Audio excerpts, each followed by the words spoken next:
Alright, hey guys, this is Joseph Catherine once again from Enter the Movies, and we are going to, I'm going to date this because I'm going to do two of these, so you're going to see me wearing the same shirt. It's Sunday night, what's the date? February 8th, that's the date. Now I was watching the Grammys, and I'm like, you know what? This is not really worth my time, so I figured that it'd be much better to spend it with you guys talking about film and some of the different things to mention that happened over the course of this year.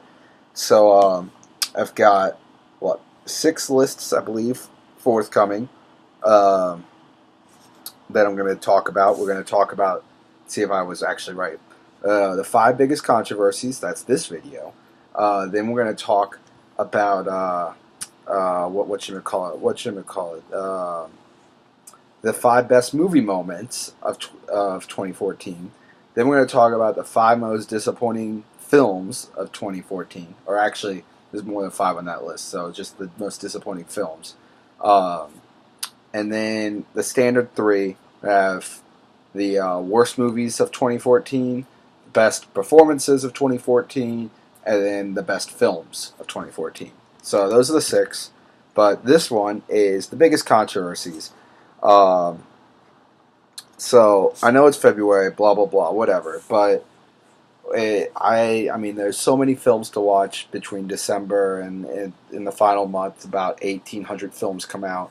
Um, it could be kind of chaotic. So it's February. Deal with it.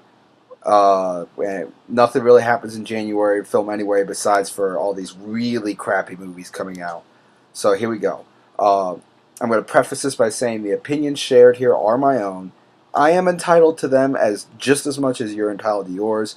I would actually not mind when you hear some of your opinions on this. Uh, what you feel are some of the biggest controversies of the year. Uh, if you wish to have an actual discussion with me and not just say I'm wrong and that whatever, and something really stupid like that, if you want to have a legitimate discussion, feel free to leave a comment. Um, but otherwise, just listen, do other things, and listen to me rant about some of the big controversies of the year. All right, ready? Let's do this. So, number five, numero whatever five. I should know that. That's awkward. Yeah, Christian or religious films. So I can already feel the hate coming in at me for saying anything bad about religious films. But look, my issue with this genre is not that they exist. All right, they are perfectly allowed to exist. Uh, of course, just like any other genre of film can exist and has its own little niche of people that go out and see those specific films. Like the found footage genre, you have a certain demographic that likes to go out and see those films. But my issue with the religious film genre, is how bad they are, and yet how many people go out and see them. The the filmmakers of this genre have realized that their audience is far and away the most gullible movie-going audience out there, and thus they have thrown quality out the door, gone. Don't know quality. What is that? And they do that in order to make as many films where the Christian guy wins. That's important. He must somehow emerge victorious over his religious-hating adversary as humanly possible. As many wins as humanly possible. Even major filmmakers like Ridley Scott have caught on to this trend. Do you really want to try and make the case that Exodus Gods and Kings was not a cash grab? You really want to try to do that? No, you don't. Just don't even try. The other big budget religious film, Noah, was at least okay. That came out, I think, back in March or something. Uh, but that was the best this genre had to offer in 2014. That film was only decent. And Noah was probably only decent because the massively underrated Darren Aronofsky was its director. But also, remember the part where Christians were up in arms for the historical inaccuracy of Noah? I'm, they didn't. They didn't even go out and see the best film their genre had to offer in 2014 because it wasn't religious enough. I mean, that that right there signifies everything wrong with the genre. And what's what's really funny to me is that I'm sure those same people also trudged out to the incredibly bad Son of God, or God's Not Dead, or Kirk Cameron Saving Christmas. Ugh. Oh, and just even muttering that movie's name gives me shivers. And of course, the only somewhat bad Heaven is for Real. Those are just to name a few that came out. A few of the bad films, or in Heaven is for Real's case, decent, sort of bad film that came out in 2014. Why did they go out? Why do these people consistently go out to these films? Because for whatever reason they have this need for their films to remind them of their faith. And I mean, I don't know. It's just I'm not against the genre by any means. Of course it's going to exist. Some of the best films in the history of cinema have come out of the religious genre. I would give anything to go back to 1956 and watch the Ten Commandments and be utterly amazed as Noah parted the Red Sea. That scene is still one of the best scenes in the history of cinema. Hell, I was when I was writing this portion, I was listening to DreamWorks Animation's Prince of Egypt, and then I proceeded to watch the film last night from '90s that came out back in the '90s, I think '96 or '98 or something. Uh, the music and that film as a whole is incredible. Those were the days when quality mattered. But the genre has become such a cash cow. It's no longer about quality. It's about quantity and just making these films because they know people will go out and see them. And like as a result, well, yeah, the moviegoers of this genre who already believe their faith is coming under fire from all sides and immediately become defensive when you say anything negative about it will not listen to anyone who will tell them that the best way to end this cash grabbing trend in religious films is to wait for it, not go out and see them. We as consumers have the power in the entertainment world. It's called our wallets. But I think it's safe to say that this won't be happening anytime soon in this genre. Especially since, and this is the craziest part, Heaven is for Real, God's Not Dead, and Son of God rank 5 through 7, respectively, all time at the box office in the Christian genre.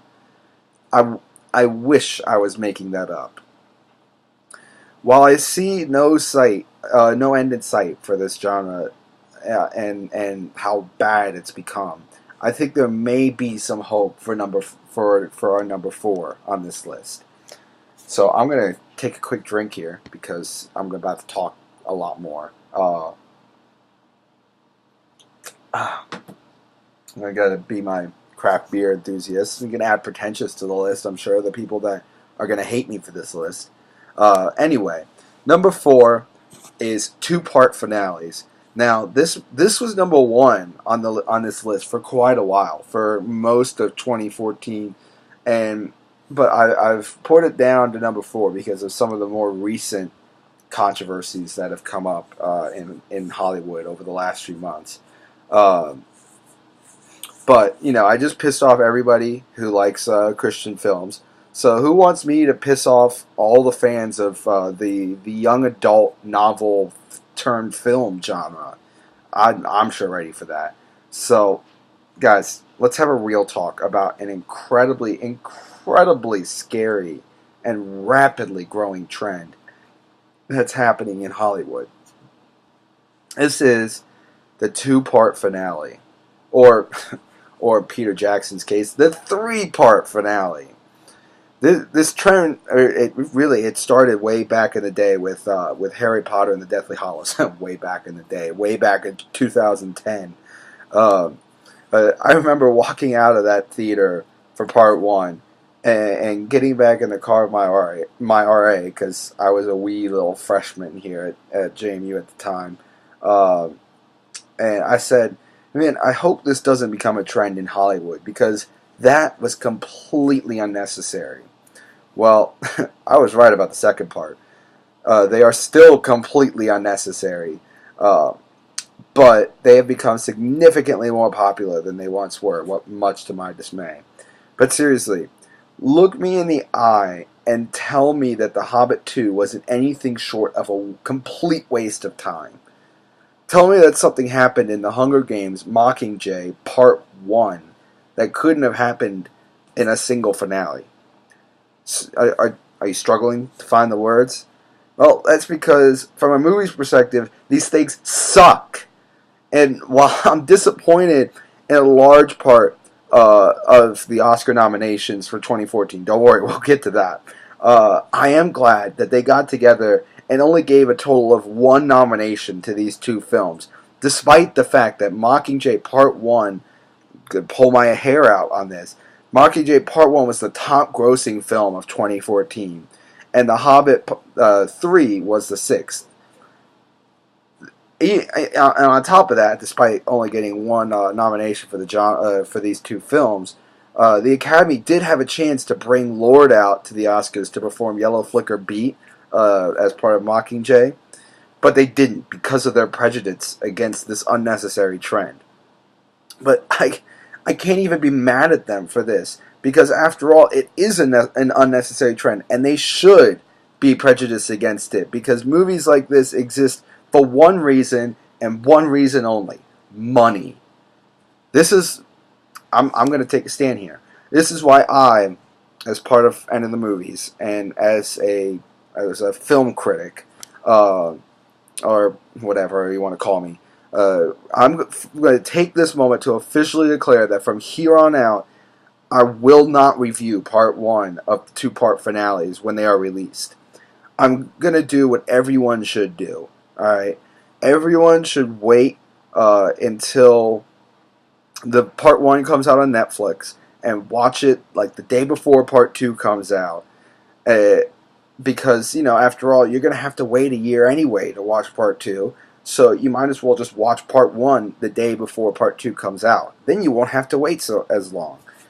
So, sorry, Divergent fans, but this boycott starts with your finale, which I found hilarious that as soon as Divergent had any success, they announced that whatever the third film in that trilogy is called is going to have a two-part finale.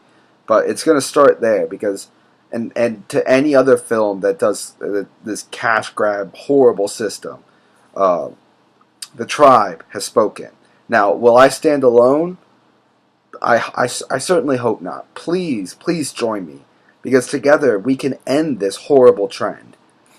I mean, to be fair, everything happens in part two anyway, so you're gonna be sitting around waiting for a year, like I said, to go watch for it to be released anyway. But it's a horrible trend that really, really needs to stop in Hollywood. I mean, to Peter Jackson, how dare you? How dare you do what you did to the Hobbit movies? I mean, Part 3 managed to... Of course I went out and saw it the day it came out, and still tried to be excited about it because of how great Return of the King was, and the entire franchise that is Lord of the Rings. But the Part 3 managed to piss me off immediately. It took 20 minutes for Part 3 of The Hobbit to piss me off because they they put a cliffhanger at the end of Part 2. Why? Why did you do that? Why did you put in that cliffhanger? To make sure that we all went out and saw Part 3? It's stupid. I just imagine what would have happened. I'm going to say this again in my disappointing films too, because believe me, The Hobbit 3 is on my most disappointing films of 2014 list. Believe me. I'm going to say the same thing. Just think about the Two Towers. What would have happened if if we had cut to black as Aragorn is about to fly out of Helm's Deep, or march out of Helm's Deep on horseback, and Gandalf sitting at the top of the hill about to march down the orcs. Imagine if we just cut to black there. We had to wait a whole freaking year to see the orcs get decimated. You have any idea how pissed off we would have been? So why isn't this a bigger issue with you guys? That I keep talking to people and they're like, oh yeah, it's cool. Like I'm still going to go out and see these films. Why are we not okay with the fact that The Hobbit 2 ended the way it did, and then they resolved it within 20 minutes in Hobbit 3? Shame on you, Peter Jackson. Shame on you. Anyway, I'm going to digress to number 3. I'm going to take another drink. I actually got a little upset there. Anyway, so number 3 is hashtag Oscars So White and the Lego Movie Oversight. Now, do me a favor real quick. If you're watching this off of my page, go look at the picture I have for this, which I'm looking at right now, obviously. And you'll notice a bit of a trend with everyone. There's 24 people listed there. And you'll notice a trend that every single one of them is white. So, all right, the Oscar nominations this year, they kind of suck. They're not bad. I shouldn't say they suck, but they're not good either. But it's not about my complaint with the Oscars this year is that it's not about who's nominated. Because after watching all of these performances, which at this point I've seen every single film up for actor, actress, and the supporting categories and director, I can tell you everyone deserved to be nominated on the list, short of Meryl Streep for Into the Woods for Best Supporting Actress and Robert Duvall in The Judge for Best Supporting Actor. They only got nominated because they're Meryl Streep and Robert Duvall. That's it. But do you see a trend with this picture? I mean, this is for the first time since the 90s. Since the 90s, every single there's not one person of color on this list. Not one. It's the first time since the 90s since this happened. Now, you could make the argument, and it's a valid argument, that there were not too many high-profile African-American films that were released this year. This is a true statement. It was unfortunately kind of an off year for African-American films. However, the main one that was out there got completely snubbed by the Academy. Yeah, you know what I'm talking about.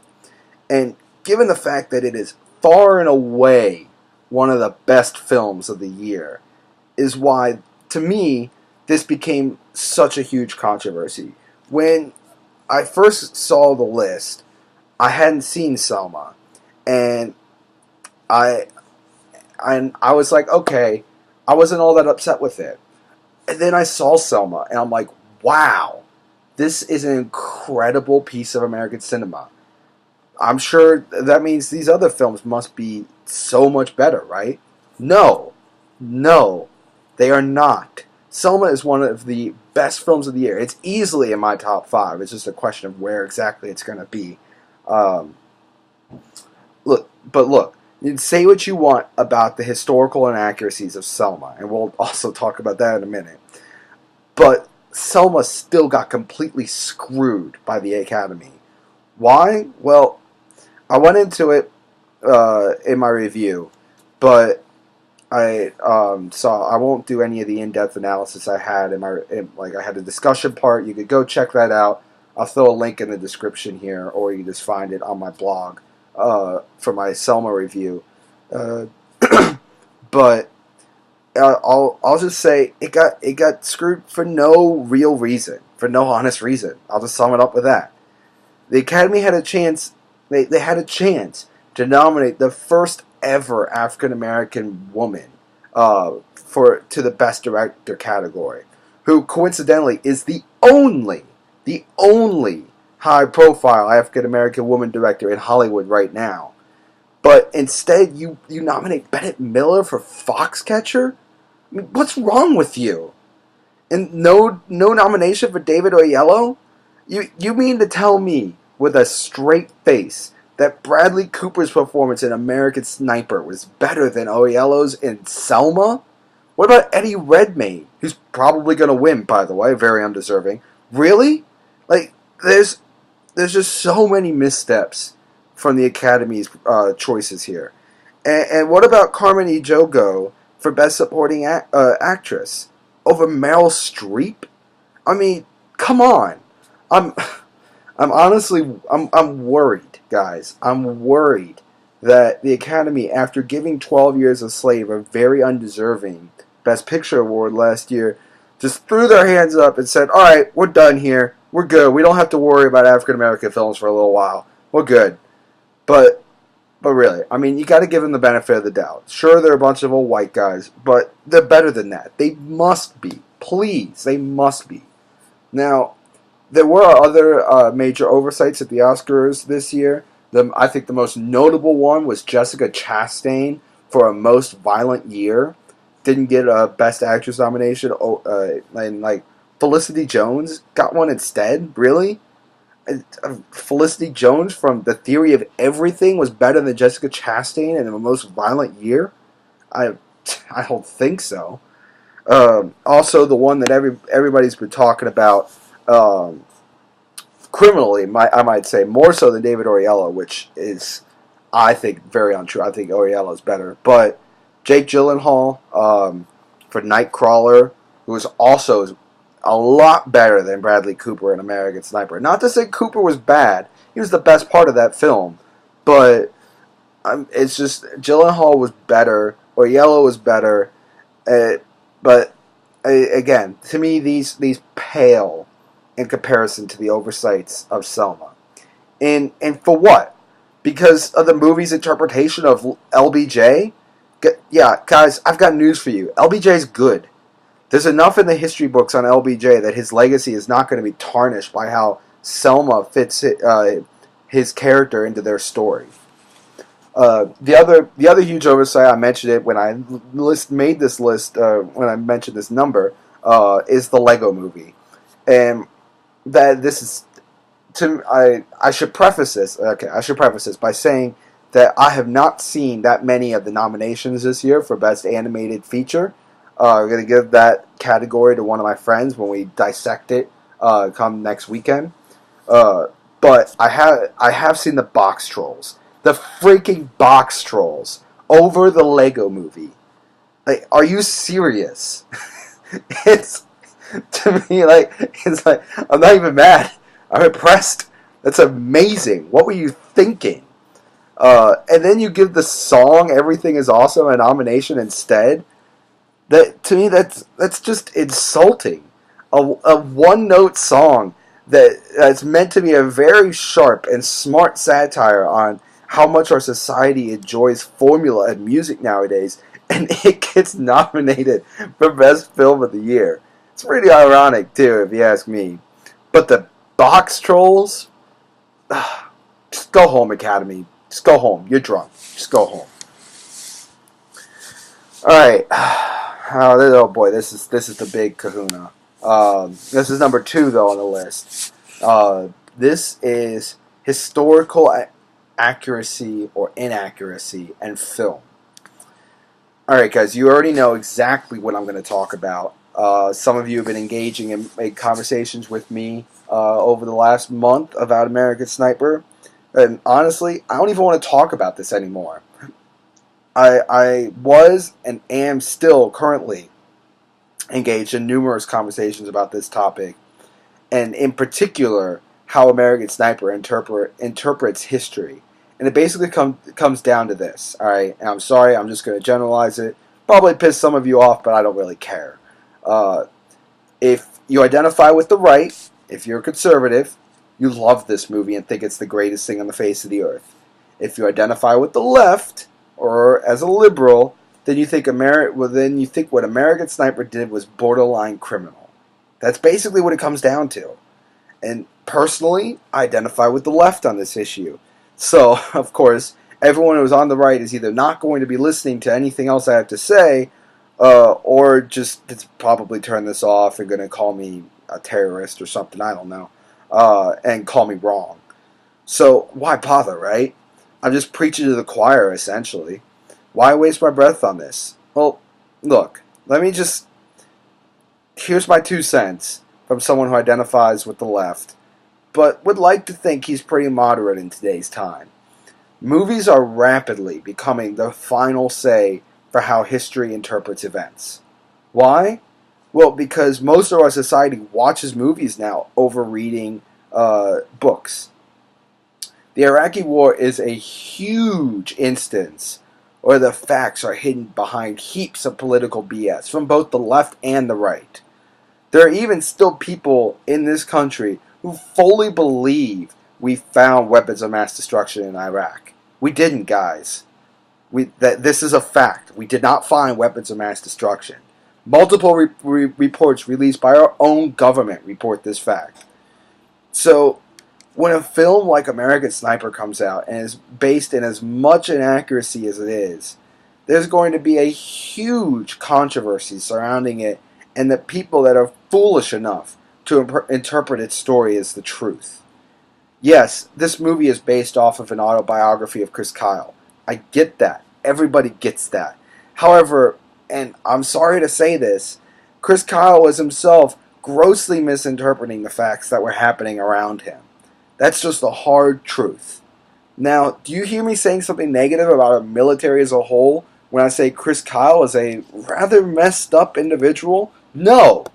No, I am not saying anything negative about our military as a whole.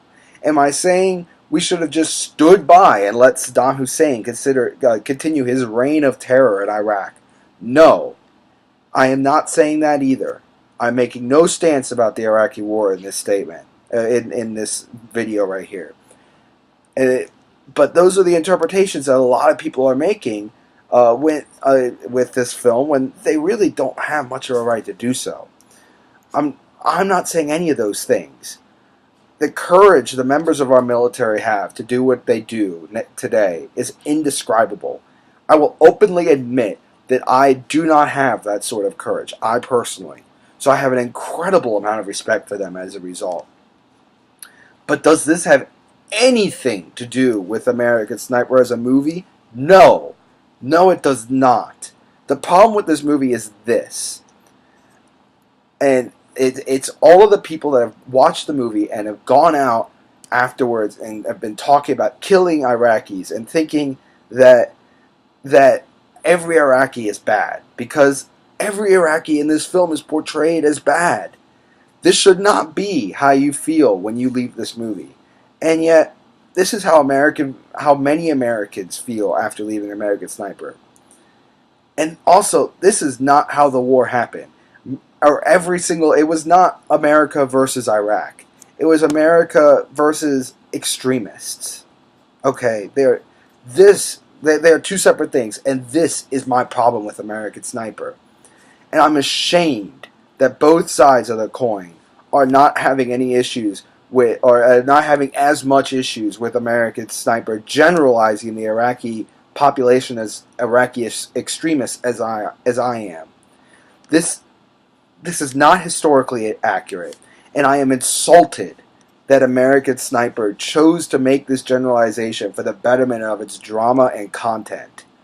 Do movies make leaps like this for the betterment of their story? Yes. Again, was LBJ a huge racist as some portrayed him as? No. And we have plenty of documentation, including from MLK himself and others of the March on Selma, that this was not even remotely true. LBJ was supporting Selma. We know this. Okay, this is fact. Are right-wing conservative sites coming out and reminding their readers that not every Iraqi wanted to go out and kill as many soldiers as possible? No. No, they are not. What's wrong with you guys? Clint Eastwood, and the director, Clint Eastwood, you should be ashamed that you are not talking about this. Shame on you, Eastwood, for doing what you did in American Sniper. One more drink. I even hold the glass like a pretentious douchebag. It's funny.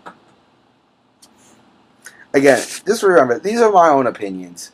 And if you disagree with them, fine. That's fine. I'm not going to sit here and just call you wrong for having an opinion different than my own. But this one there's definitely not as much divide on the issue. I think we pretty much all agreed that the Sony hack was messed up. So let's talk about it. Remember when that happened? Yeah, it's like 2 months ago now, and it's easy to forget that there was this thing called the Sony hack. That seriously though, that was scary for a little while. Uh, the Sony hack is definitely the biggest act of cyber terrorism our country has seen yet, and the fact that I have to use the word "yet" there is scary in and of itself. But while the hack was funny for a little while, though not at all for the people that were involved with it, it did take a very dark turn in those last few days before Sony decided to pull the interview altogether. But here's the other thing I want to talk about. And then we're going to go into a tangent that's going to be the majority of this discussion of the Sony hack because it's the issue nobody's talking about. I personally, I'm on Aaron Sorkin's side with the coverage of the hack. The coverage. Look, all right. I'm going to make a broad statement here that will probably upset some of you, but again, it's the hard truth that we don't want to admit. Why does anyone do anything negative nowadays? What's their number one motivation? Like, for example, why do people commit acts of terrorism or attack schools or massive amounts of people in one scenario? They do it for the attention. They know their faces will get on the news. They don't care that it's in the negative light. They just want their 15 minutes of fame. Media outlets have long struggled with the ethicality of publishing a school shooter's identity and talking about him. And yet they still do. Why? Because we watch it. We click on it. The articles that came out about the Sony hack were always publicized by media outlets because they generated more clicks than anything else they posted that day. And that's messed up. That's why I'm on Aaron Sorkin's side. We should not have been publicizing what the Sony hackers were doing. Our society, honestly, it's messed up for the way that it approached the hack in the first couple weeks. And honestly, a lot of you are probably going to hate me for saying that, but I think this thought is probably about 10 years ahead of its time. But we really need to, I'm about to curse, just keep that in mind. As a society, we need to calm the fuck down about these hacks and these cyber terrorism and all these scandals and everything. Those Sony hackers made national news daily for a ridiculous amount of time. Do you have any idea how many people they likely inspired to try and follow in their footsteps because of it? What if the media had covered the hack for a day and then just let it go? Don't go frozen on me. What if all the stories that the hackers created were just ignored? Why do we have to know that Sony and Marvel were in talks to bring Spider-Man into the Avengers franchise? Does it really matter? No, it does not. But we click on it, and as a result, the media publishes it. I know, I'm putting myself in this category too. I know I fell victim when reading with some of these stories. I mean, we do want these hype pieces as soon as possible. Why are trailers becoming so much more popular in the last 2 or 3 years than they were just 2 or 3 years ago? I'm repeating myself, whatever. It's because we like hype. We like instant gratification. It's a huge trend amongst the younger generations. But we as a society failed to see the damage it was doing to Sony and why it was happening. Would you personally have been happy if all of your dirty laundry had been leaked to the general public? I doubt it. Yet we have no problem with reading someone else's dirty laundry. In fact, we love it. This is a seriously messed up trend that has been occurring for years and years and years that needs to stop. It needs to stop. So let's work together, guys. The next cyber terrorism attack that occurs, can we please stand up and say, we don't want to know. If, I'll quote another leak that happened with Snapchat. If nude pics of Jennifer Lawrence get leaked, can we as a society please stand up and say we don't want to see that? When Paramount or Warner Brothers get hacked and all their dirty laundry gets released, can we please stand up and say we don't want to see it? Please. I mean, probably not. It's hard not to, but I think this mindset will slowly become infused with the country as the years go on. I believe in you, America. You can do this. And all right, that's it. Look at my picture. Ha, put a little bear there saying, "Everybody, just calm down, calm down, just calm down." Seriously, there you go. Those are the top 5 biggest controversies, in my opinion, to come out of Hollywood in 2014. Again, I'll do one dishonorable mention, and it is the Snapchat leak that almost made it in, but that was another major cyber terrorism attack that should have never have taken place. But I just hope these attacks generate less and less stories as time goes on. Anyway, that's what I got. If you're still here, thanks for listening. It's probably a pretty long video. I'm going to go ahead and be shocked when I look at the time right now. Oh my god, this is almost a 40-minute video. It's one take, so yeah, you hear me stumbling over myself sometimes. Just gotta deal with it. If you're still here, if you listen to all 40 minutes of this, bless your face. I'll do Tabuscus here. If you sneeze during this video, bless you. But next up on the list is the top 5 best movie moments of 2014. So you guys can look forward to that here in the upcoming days. Thanks for reading, watching, listening, whatever it is you're doing right now. And I love all of you. Seriously, every single one of you I love. Now, see you next time. Deuces!